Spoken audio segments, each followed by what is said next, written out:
슬기로운 라디오 생활 2부 생활에 도움이 되는 숫자 뉴스로 시작합니다. 먼저 첫 번째 숫자는 41입니다. 오늘은 5.18 광주민주화운동이 일어난 지 41주년이 되는 날입니다. 오늘 오전 국립 5.18 민주묘지에서 정부가 주관하는 기념식이 열렸는데요. 기념식은 코로나19 확산 방지를 위해서 참석 인원이 99명으로 제한된 채 5.18 민주유공자와 유가족, 정부 인사 등만 참석했는데요. 올해 기념식 주제는 우리들의 5월입니다.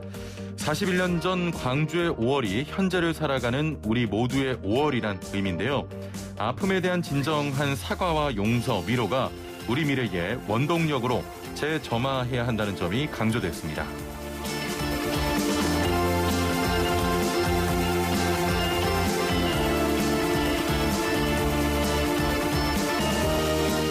두 번째 숫자는 8입니다. 이스라엘과 팔레스타인 무장정파 하마스의 무력 충돌이 8일째 계속되고 있습니다. 이스라엘은 최근 하마스의 약 100km에 가까운 지하터널을 공습했다고 밝혔는데요. 이 지하터널은 하마스가 대피소로 쓰기도 하고 무기 저장과 운반용으로 활용하는 것으로 알려졌습니다. 가자 지구는 전기는 물론 식량과 물 공급마저 끊겨 참혹한 생지옥으로 변해가고 있다는 소식도 들려오고 있는데요. 현재 집계된 양측 사망자는 214명입니다. 평화의 소식이 간절해집니다.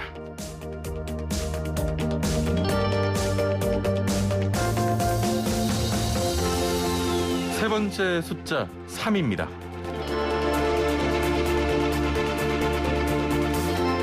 테슬라 최고 경영자 일론 머스크의 가상화폐 관련 트윗 이후에 테슬라 주가가 또 하락했습니다.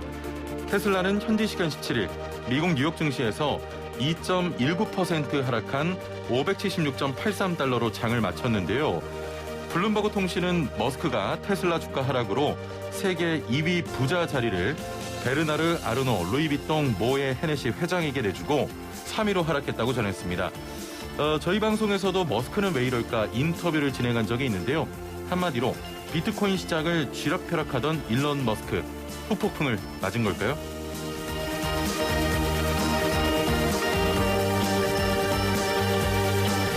마지막 숫자는 17입니다. 네, 미국 인기 시트콤 프렌즈 특별반이 17년 만에 돌아옵니다. 프렌즈는 1994년부터 2004년까지 미국 MBC에서 방송된 장수 프로그램이었는데요. 미국에서 가장 인기 있는 TV 프로그램 중 하나로 꼽히죠. 드라마 영어 공부한다고 본 분들도 많으시죠. 이번에 제작되는 프렌즈 특별판은 별도의 대본이 없는 토크쇼 형태로 프렌즈의 원년 배우들이 모두 출연할 예정이고요. 특별 게스트로 방탄소년단이 출연합니다.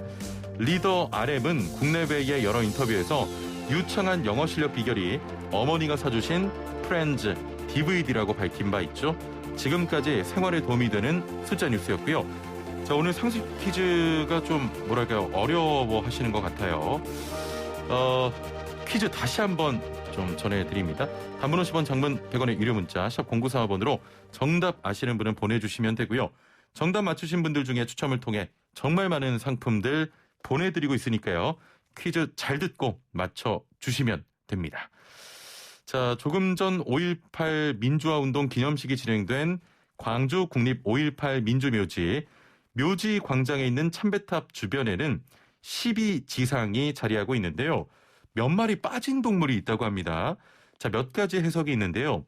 민주 영령들이 영원하길 바라는 마음, 5.18 광주가 아직 처음도 끝도 밝혀지지 않았다는 등의 뜻이 있습니다. 처음과 끝이 없는 광주 민주묘지에 12지상, 그럼 총 몇 개의 12지상이 설치되어 있는 걸까요? 자, 큰 힌트입니다. 처음도 끝도 아직 밝혀진 바 없다. 12지상 중에 몇 마리가 빠졌습니다. 1번 10개, 2번 11개, 3번 518개. 자, 단문 50원, 장문 100원의 유료 문자 샵 0945번, 애플리케이션 또 유튜브 댓글창으로도 참여 가능합니다. 많은 참여 부탁드릴게요. 네, 슬기로운 생활을 위한 생활백서 매주 화요일은 알아둬야 손에 한 번은 생활법령을 알아봅니다. 생활 속 각종 분쟁들 법을 알면 답이 보입니다. 자, 오늘 함께할 법제처의 김유미 사무관 연결돼 있습니다. 사무관님 나와 계시죠? 네, 안녕하세요. 예. 자, 먼저 오늘의 사연부터 만나보죠. 캠핑을 위해서 큰맘 먹고 텐트를 구입했는데요. 구입한 새 텐트를 가지고 드디어 이번 주말에 첫 캠핑을 갔습니다. 그런데 설치를 해보니 텐트에 물이 새서 사용할 수가 없을 정도인 거예요. 구입한 곳에 환불을 요청했더니 이미 사용했으니 환불해줄 수 없다고 합니다. 구입한 지 3주 정도 됐는데 텐트에 이상이 있는지 여부는 실제로 캠핑 가서 사용해봐야 알 수 있잖아요. 제가 산 텐트도 멀쩡해 보였거든요. 이런 경우 텐트를 환불받을 수 없는 건가요? 네, 날씨가 하루하루 따뜻해지면서 봄에서 초여름으로 접어들고 있다는 것을 체감하고 계실 텐데요. 야외 활동하기 좋은 날씨인 만큼 주말에 캠핑을 계획하고 또 많은 또 계획들 갖고 계신 분들 많으실 겁니다. 자, 네, 그렇죠. 예. 최영진 아나운서께서는 이번 사례 어떻게 생각하세요? 1번, 환불을 받을 수 있다. 예. 2번, 환불을 받을 수 없다. 일단 3주가 지난 거죠? 그렇죠. 예. 사무관님 저 스타일을 봤을 때 환불받을 수 없는 사례는 가져오지 않으셨을 것 같습니다. 환불받을 수 있을 것 같습니다. 네, 간파당했습니다. 네. 예. 정답은 1번, 환불받을 수 있다입니다. 아, 예. 네, 소비자기본법 제16조 제2항에서는 국가는 소비자와 사업자 사이에 발생하는 분쟁을 원활하게 해결하기 위해서 대통령령이 정하는 바에 따라 소비자 분쟁 해결 기준을 제정할 수 있다고 규정을 하고 있는데요. 예. 이에 근거해서 마련된 공정거래위원회 고시 소비자 분쟁 해결 기준 별표 1, 별표 2에서는 스포츠 레저 용품에 대한 분쟁 유형과 해결 기준에 대해 규정을 하고 있습니다. 예.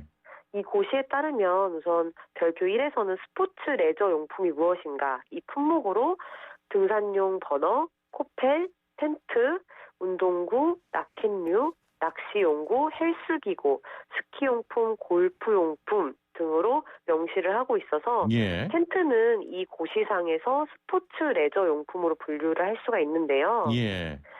별표 2에서는 이러한 스포츠 레저 용품에 대해서 구입 후 1개월 이내에 정상적인 사용 상태에서 발생한 성능, 기능상의 하자로 중요한 수리를 요할 때에는 제품 교환 또는 구입가로 환급이 가능하도록 규정을 하고 있습니다. 예. 따라서 사례의 경우와 같이 텐트에 물이 새서 정상적인 사용을 할 수 없을 정도로 중요한 수리가 필요한 경우라면 구입가로 환불을 받으실 수가 있습니다. 예, 환불을 받을 수 있다. 그러면 추가적으로 더 알아둬야 할 점도 있을까요? 네, 참고로 소비자 분쟁 해결 기준 제2조에서는 분쟁 당사자 간의 합의가 이루어지지 않을 경우에 분쟁 당사자는 중앙행정기관의 장, 시도지사, 한국소비자원장 또는 소비자 단체에게 그 피해 구제를 청구할 수 있다고 규정을 하고 있는데요. 이처럼 소비자와 판매자 간의 분쟁에 대해서 합의가 이루어지지 않을 때는 각 지방자치단체에 설치되어 있는 소비생활센터나 혹은 한국소비자원 혹은 1372 소비자 상담센터 또는 분야별로 마련되어 있는 분쟁조정위원회 등의 피해 구제를 청구할 수 있다는 점도 알아두시면 좋을 것 같습니다. 예, 알겠습니다. 자, 알아둬야 할 생활법령 법제처와 함께했습니다. 오늘 말씀 감사합니다. 네, 감사합니다. 네, 지금까지 법제처의 김유미 사무관과 함께했습니다. 네, 이어서 부동산 상담 시간입니다. 자, 올 들어 전국 아파트 가격이 4개월째 상승세를 이어가고 있는데요. 그래서인지 서울에서는 아파트보다는 연립이나 다세대 주택의 매매가 늘고 있다고 합니다. 지역별로도 경기도나 인천 등의 가격 변화가 눈에 띈다는데 서울 아파트 값에 지친 시민들 수도권으로 빠져나가고 있는 걸까요? 이런 추세 언제까지 이어질지 자세한 내용 짚어보겠습니다. 자, 방송 들으시면서 부동산과 관련해서 궁금한 내용 있으신 분들 단문 50원, 장문 100원의 유료 문자 샵 0945번으로 보내주시면 함께 이야기 나눠보겠습니다. 자, 애플리케이션과 유튜브 보이는 라디오 댓글창을 통해서도 참여 가능합니다. 자, 그럼 함께 말씀 나눌 분 모셔보죠. 박원갑 KB국민은행 수석 부동산 전문위원 전화 연결돼 있습니다. 안녕하세요. 네, 안녕하십니까? 예. 자, 올해 들어 그 전국 아파트 값이 꾸준한 상승세를 보이고 있습니다. 일단 이유가 뭘까요? 정부가 지금 공급이 이제 본격적으로 된다는 신호를 시장에 보내고 있는데요. 예. 여전히 이제 집값 불안 심리가 팽배해 있다 이렇게 볼 수가 있고요. 예. 이게 이제 올 들어서 벌써 4개월 연속 월 1% 이상 이제 오르는 거거든요. 예. 그러니까 월 1% 오른다는 것은 굉장히 많이 오른 건데 그러면 연간으로 보면 12% 오른다는 것은 많이 오르는 거잖아요. 예. 이렇게 많이 오르는 이유는 복합적인데요. 일단은 시중에 돈이 너무 많이 풀렸다는 거예요. 예. 지난 3월 기준으로 M2라고 그래서 광의통화라고 얘기를 하는데요. 예. 시중에 풀린 총 통화량 정도 보시면 될 겁니다. 이게 3,000조를 훌쩍 넘어서 3,313조에 달하고 있고요. 그리고 전세값이 최근에 많이 올랐어요. 예. 그래서 무주택자들이 아예 뭐 전세를 사느니 집을 사겠다 이런 사람들도 제법 있는 것 같고요. 예. 그리고 아직은 확정은 안 됐지만 세금이나 대출 규제 완화에 대한 기대감도 반영이 되고 있는 게 아닌가 예. 이렇게 분석을 해보고 있습니다. 지금 그 서울의 경우에는 아파트 값은 오르는데 거래량은 지금 늘지 않고 있습니다. 아파트 값 변화에 이런 원인도 있는 겁니까? 지금 거래량이 줄었다는 것은 수요자가 많이 줄었다는 것으로 볼 수가 있을 것 같아요. 예. 실제로 지금 서울 아파트 거래량은 거의 뭐 거래 절벽이라고 할 정도로 많이 줄어들고 있거든요. 예. 서울 부동산 정보 광장을 보면은 지난해 12월에 서울 아파트 거래량이 7,500건 정도가 되었는데요. 계속 예. 줄더만 지난 4월에는 2,900건 정도로 매달 줄고 있어요. 예. 서울은 지금 아파트값 상승률이 4월까지 한 2%밖에 되지가 않아요. 예. 그러니까 대부분이 경기 인천 쪽으로 수요가 좀 이동한 것 같은 느낌이 있어요. 그러니까 지난해는 주로 이제 비강남의 반란이라고 그랬거든요. 예. 오히려 노원구 이런 쪽이 많이 올랐죠. 그렇죠. 그런데 지금은 트렌드가 탈서울 내 집 마련 수요 이렇게 보시면 될 것 같아요. 예. 지금 아파트 값이 많이 오른 지역이 그 의왕 뭐 그런 곳인데 시흥 같은 곳. 그동안 좀 아파트 값이 덜 올랐던 지역이 좀 개발 호재 때문에 이렇게 가격이 급등하는 겁니까? 말씀하신 것처럼 그동안에 집값이 안 올랐어요. 예. 장기 뭐 정체 지역 이런 곳들이 요새 이제 많이 회복되고 있다 이렇게도 볼 수 있을 것 같고요. 예. 그리고 아까 그 서울에서 주로 30대 연령대에 있는 이제 내 집 마련 수요자들이 상대적으로 이제 집값이 싸잖아요. 예. 그러니까 그쪽으로 가서 집장만 하자 이런 경향도 있고요. 최근에는 또 GTX 같은 광역교통망에 대한 기대감도 좀 작용을 하는 것 같아요. 예. 주로 교통이 발달하게 되면은 도심 지역보다는 종착역에 더 가까울수록 혜택이 커지지 않습니까? 예. 이러다 보니까 최근에 오른 곳들이 말씀하시는 지역들이 GTX의 뭐 종착역이나 이런 쪽이 많다 이렇게 볼 수가 있을 것 같습니다. 예. 아파트 값이 지금 꾸준한 상승세를 보이고 있는데 전세도 지금 많이 비싸죠? 전세는 가격이 비싸다는 것은 맞는데요. 예. 가격이 크게 오르고 있는 상황은 아니에요. 그러니까 상승세는 아니다. 예. 그러니까 예. 지금 지난주에 그 서울 아파트 전세 가격이 0.03% 올랐어요. 예. 그러면 연환산으로 해보면은 2%가 채 안 되고요. 양천구는 5주 연속 하락했고요. 예. 종로구라든지 이런 곳들도 약세인데 지금은 봄 이사철이 거의 마무리 단계예요. 예. 지금 계약하면 6월달에 가야 되잖아요. 그렇죠. 그러니까 뭐 거의 비수기라고 보면 되는데 지난해 7월에 임대차 3법이 시행되고 난 다음에 예. 전세 가격이 많이 올랐잖아요. 예. 그래서 그 이후에 이제 조정 국면이라고 보면 되고요. 예. 그렇지만 이제 일부 뭐 서초구 이런 데서 재건축 철거 이주 수요들이 좀 나오고 있고요. 올해 입주 물량이 워낙 적습니다. 그래서 예.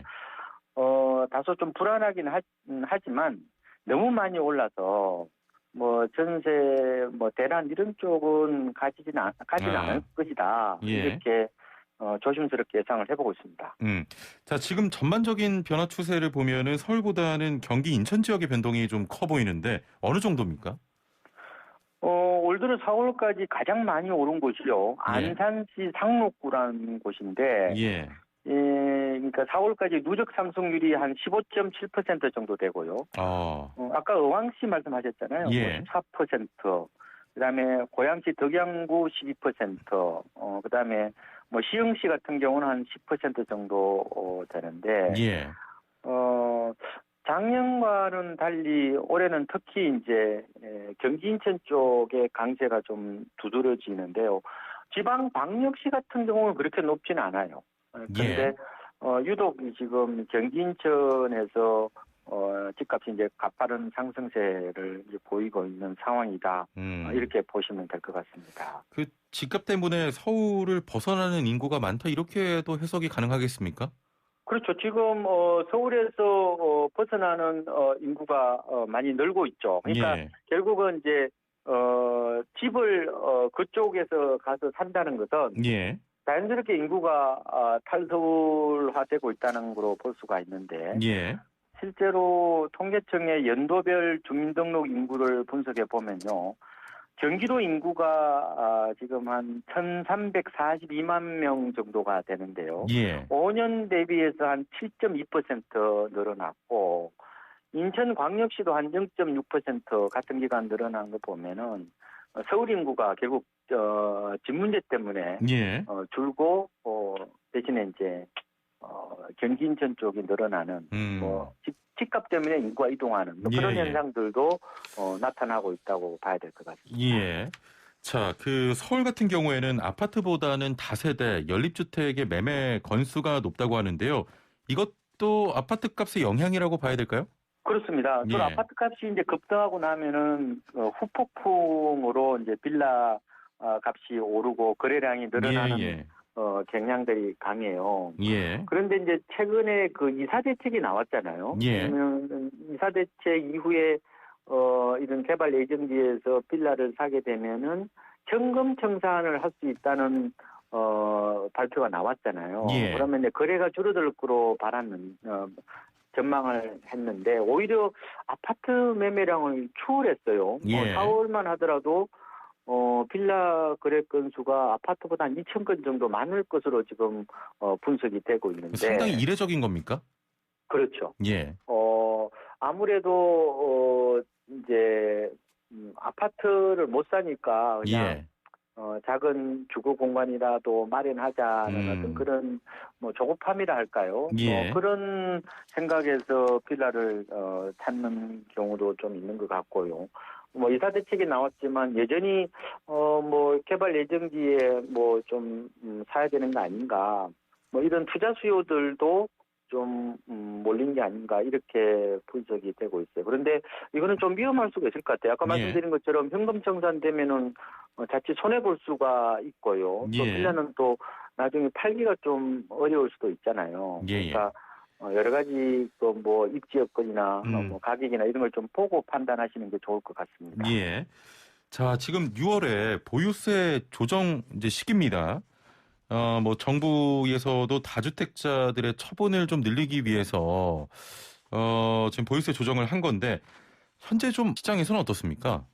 생각보다 매물이 나오지가 않았어요. 그러니까 말씀하신 것처럼 6월 1일이 이제 보유세 그 산정 기준이잖아요. 그렇죠.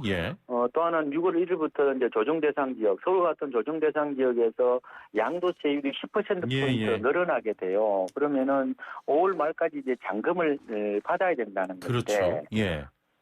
지금 매물이 뭐 한두 개는 있어요. 그런데 이게 이제 사실상 일시불 계약이라고 보면 되죠. 그러니까 매물 나올 건 다 나왔다. 이렇게 말씀을 드릴 수 있는데. 근데 생각보다 매물이 많지 않았던 이유는 작년에 이미 매각을 한 분들이 많고요. 그리고 자식에게 이제 정렬을 한 이런 다주택자들도 제법 많은 것 같고요. 예. 그리고 최근에 또 재건축 규제 완화를 하겠다 이런 또 신호를 또 보냈잖아요. 물론 이제 그게 뭐 사실이 아닌 게 됐지만 이 시장은 또 선택적으로 자기가 유리한 쪽으로 정보를 받아들이는 경향도 있는 것 같아요. 예, 그리고 예. 뭐 여러 가지 뭐 세금 규제 완화, 뭐 기대감 이런 것들까지 있다 보니까 매도자들이 매물을 일단은 내놓기보다는 관망하려는 어떤 그런 예, 예. 경향 이게 좀 지금의 분위기라고 보시면 될 것 같습니다. 예. 최근에 한 여론조사 보니까 30대 층에서 좀 그 대출 규제를 완화해달라 이런 또 여론조사가 있었는데 무주택자 LTV를 90%까지 대출해주겠다. 집값의 6%만 있으면 자기 집을 가질 수 있는 금융 구조를 만들겠다. 이런 또 방안을 제시했는데 현실 가능성이 있다고 보십니까?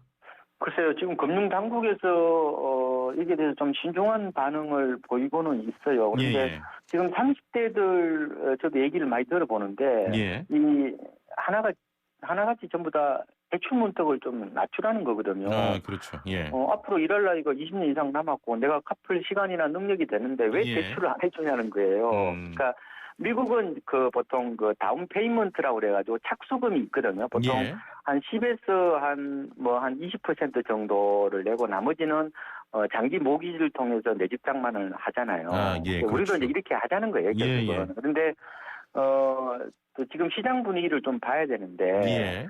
만약에 집값이 하락하면은 고스란히 그 손실을 이제 떠안아야 되는 말하자면 깡통주택 될 가능성도 좀 있고요. 예. 그리고 가계부채가 우리 경제의 또 다른 복병이지 않습니까? 예. 위험수위에 지금 도달해 있는데 만약에 시행을 하더라도 뭐 이런 건전성이 훼손되지 않도록 제 생각에는 뭐 시뮬레이션이라든지 이런 걸 좀 많이 해보고 충분한 검토를 거쳐서 시행을 하는 게 좋지 않을까 예. 이런 생각을 해보고 있습니다. 예. 자, 마지막으로 또 질문을 드리겠습니다. 하반기 아파트값 또 전세값 어떻게 예상하십니까?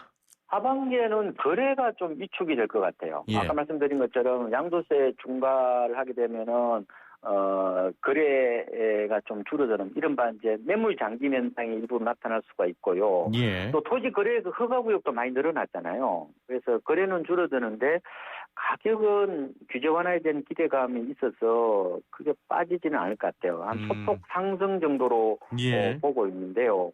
그런데 다만 이제 상반기에 지금 엄청나게 집값이 많이 올랐거든요. 예, 예. 4월까지 지금 집값이 고공비행을 한 상황이기 때문에 하반기 가서는 저는 상승을 하더라도 상반기보다는 좀 낮을 가능성이 있죠. 그래서 저는 상고 하저 이런 식으로 보고 있거든요. 예, 예. 특히나 하반기에는 금리 정상화 가능성이 있지 않습니까? 예. 이 얘기가 계속 나오고 있거든요.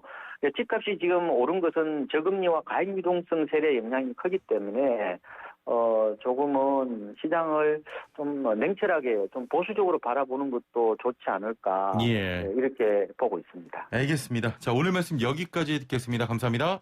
네, 고맙습니다. 네, 지금까지 KB국민은행 박원갑 수석 부동산 전문위원과 함께했습니다. 네, 오늘 퀴즈 정답은 1번 10개입니다. 4306번님 정답 10개입니다. 하루 빨리 12개가 되길 간절히 바랍니다. 귀한 선물 받았어요. 감사합니다. 아내가 찜해서 저는 손도 못 대고 있지만요. 라고 하셨고요. 7734번님 10개입니다. 오늘은 조용히 묵념하면서 하루를 시작했습니다. 광주 시민들의 숭고한 희생에 고맙고 미안합니다. 라고 하셨고요. 8669번님 1번 10개. 답만 보내면 당첨 안 되는 거죠? 라고 물어보셨는데 네, 답만 보내면 당첨 안 됩니다. 자, 광주 국립 5.18 민주묘지 참배탑 주변에는 쥐와 돼지가 빠진 10개의 12지상이 자리하고 있는데요. 12지상인데 왜 10개밖에 없지? 하는 분들 계실 겁니다. 몇 가지 해석이 있는데 민주 영령들이 영원하길 바라는 마음과 5.18 광주가 아직 처음도 끝도 밝혀진 게 없다. 이런 여러 해석이 있다고 합니다. 저희도 민주 영령들 마음속에 품고 메일을 보내겠습니다. 자, 정답자 중 추첨을 통해 제작진이 연락을 드릴 거고요. 서영은의 임을 위한 행진곡 전해드리면서 인사드립니다. 내일은 석가탄신일입니다. 하루 쉬고요. 모레 다시 찾아뵙겠습니다. 최영진이었습니다. 고맙습니다.